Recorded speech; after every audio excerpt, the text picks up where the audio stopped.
Hey everyone, welcome back to Inside the Cage, where we bring you the latest and exciting updates of UFC. Conor McGregor's return for The Ultimate Fighter 31 produces 294K average viewers on ESPN. It's incredible to see the enthusiasm from fight fans regarding McGregor's comeback as a coach on The Ultimate Fighter 31. The recent episode managed to generate a whopping up to 300,000 views. It ranked 11th overall on cable for the night, with a 0.14 share in the coveted 18 to 49-year-old demographic. Amazing! It just shows the level of anticipation and interest surrounding McGregor's involvement in the show.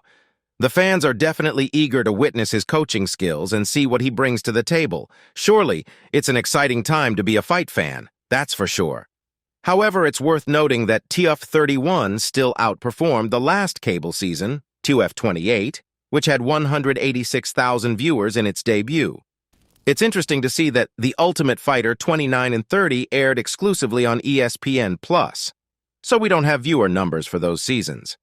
But this time around, The Ultimate Fighter returned to ESPN thanks in large part to McGregor's involvement as a coach, as he gears up for his comeback after his unfortunate leg injury in 2021.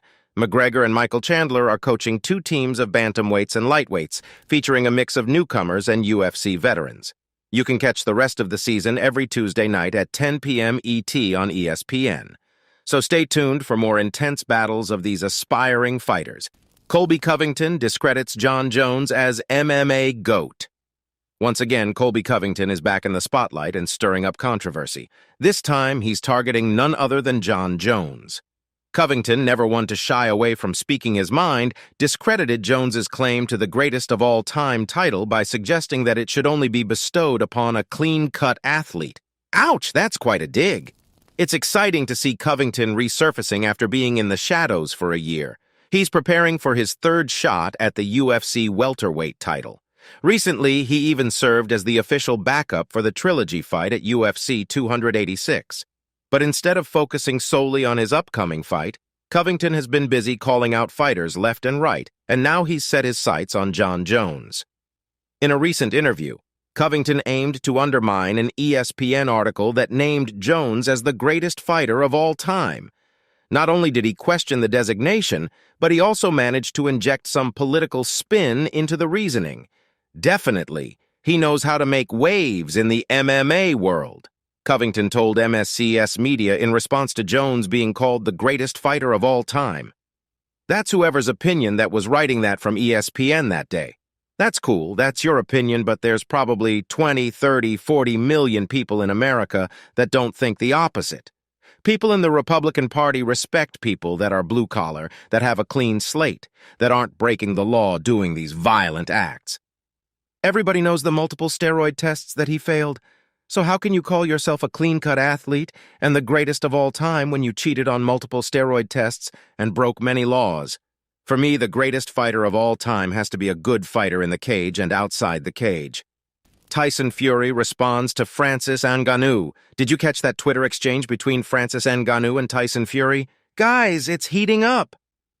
Recently, Ngannou challenged Fury to a boxing match in a video posted on Twitter, and Fury wasted no time in responding with some strong words, threatening to knock out the former UFC heavyweight champ. It's clear that tensions are running high between these two fighters. After that, Ngannou expressed his desire to test his limits in boxing, but Fury has always been his top priority. The Gypsy King has previously mentioned his interest in facing Ngannou, but so far, there haven't been any concrete discussions about the fight. It's definitely an exciting potential matchup between two heavyweight powerhouses from different combat sports. Meanwhile, the clash of styles and skills would make for an epic showdown. Ngannou said, "Stop talking, Tyson, and come try. I'm already doing you a favor using your gloves and your rules because of your limited skill set." Just a day ago, Ngannou posted a video of his boxing training. "Anyway, I'll be ready, Tyson Fury." "Well," the Gypsy King responded, "I'll have 15 pints and KO you, you big stiff tramp." Now it'll be motivating to see how Ngannou responds to Fury's bold claim. The anticipation for this potential argument just keeps growing. Dana White says Michael Jordan would beat LeBron James in slap fight. Next, Catch Dana White's obsession with the online reality television series, Power Slap. As the UFC president, White had a clear vision for the social media success and international appeal of Power Slap from the very beginning. And now, after 2 events, the discussions surrounding the show have evolved beyond just MMA, exploring into different sports and eras. In a recent interview with Barstool's Robbie Fox on Monday night, White was asked about a hypothetical matchup between 2 basketball legends, Michael Jordan and LeBron James. Now, even though White is a Celtics fan, he didn't hesitate to give his breakdown of the hypothetical matchup. Michael Jordan would win, White said. Listen, I respect LeBron and what he has done and who he is as an athlete. Never in trouble, always there for the games. Makes a big difference when he's on a team. You feel the difference when he's on a team. But Jordan is my all-time favorite player. And I'm a Celtics guy, but Jordan is a effing killer. Jordan is a killer. It's always fascinating how debates comparing athletes or figures from different eras manage to spark up, even if they might not necessarily make complete sense. And speaking of debates, it seems Dana White, the man at the helm of UFC, has shared his thoughts on a couple of intriguing matchups. First up, he weighed in on the hypothetical boxing showdown between Rocky Balboa and Apollo Creed, characters from the beloved Rocky film series. While it's all in good fun, it's good to see how even fictional matchups can capture people's imagination and generate discussions. But that's not all. Dana White also shared his perspective on the clash between Dave Portnoy, the founder of Barstool Sports, and Roger Goodell, the commissioner of the NFL. It seems like these debates and hypothetical scenarios provide an entertaining diversion from the real-world matchups. Speaking of real-world action, the Power Slap, an unconventional event that has its fair share of critics, continues to gain momentum. Dana White recently announced that the 3rd edition of this intriguing spectacle will be held on July 7th at the UFC Apex. Mainly, this show is serving as an appetizer to UFC 290, which takes place the following night at the T-Mobile Arena. The main event of UFC 290 features Alexander Volkanovski against Yair Rodriguez shortly. So yeah, it's going to be an action-packed weekend for fight fans. What's next for Amir Albazi and Kai Kara France after UFC Vegas 74? Lastly, in the highly anticipated main event of UFC Vegas 74, 2 top 15 flyweights, Amir Albazi and Kai Kara France, clashed in a battle. They had significant implications for their respective careers. Albazi, boasting an unblemished 4-0 UFC record, was yet to face a ranked opponent due to previous fight cancellations caused by injuries. On contrast, Kara France was coming off a technical knockout loss against Brandon Moreno for the interim flyweight title. In a closely contested matchup, it was Albazi who emerged victorious with a controversial split decision, securing the most significant win of his professional journey. This decision ignited a wave of controversy on MMA Twitter. Even it draws the attention of middleweight champion Israel Adesanya, who expressed his discontent with the verdict.